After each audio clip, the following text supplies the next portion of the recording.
it. I want to now bring in Chrissy Newton, writer and podcaster for The Debrief.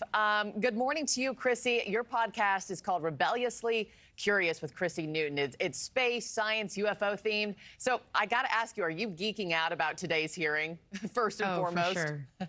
100%. Thank you for having me too. I'm geeking out. I think a lot of people are. If you love UFOs, this is game day. It's game day. For sure. It's your Super Bowl.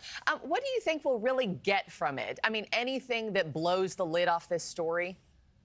Well, it's hard to say if it's going to blow the lid off the story. I hope it does. You know, who's someone who loves this topic, but I'm not sure if it's going to really blow open, right? This is just kind of slow movements towards, hopefully, is what people like to call the word disclosure, if you like it or not.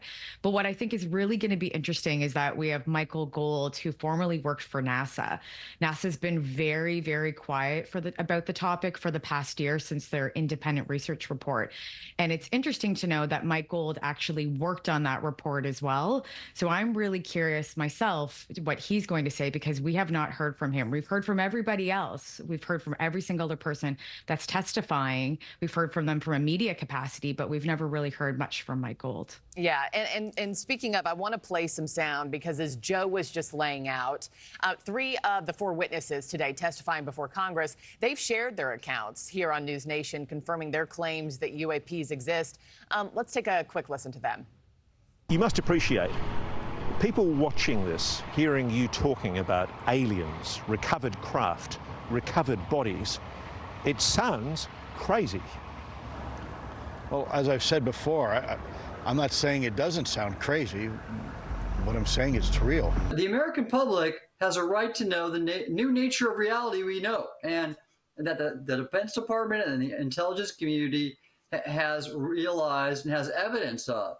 That's not fair to the American public. It's up to, journalists like you and me and these brave whistleblowers and the public to demand that Congress act and do its job. Yeah, so Chrissy, just listening to all these people who have come forward, there's a common denominator here, and that's that the American public deserves answers. What's it going to take for that to happen?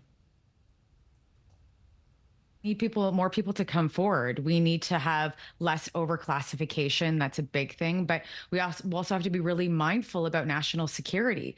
It's a very big deal. Former DNI, John Ratcliffe, is going to actually be working within the Trump administration. And he has been championing the topic when he formerly was in his position. So I'm curious to see what's going to happen when he comes on the scene and what he's going to say. Hopefully some overclassification does die down a little bit and we start getting to the point and start unraveling this slowly, because we have to be mindful that these could be foreign adversaries and we do need to protect national security. That is probably the most important outside of finding out really what is going on. Yeah, I know Congressman Tim Burchett called today in all these hearings, kind of peeling back the layers of an onion slowly but surely. We're eager to see and excited to see what is shared today. Chrissy Newton, thank you for your time this morning. I know you'll be watching too.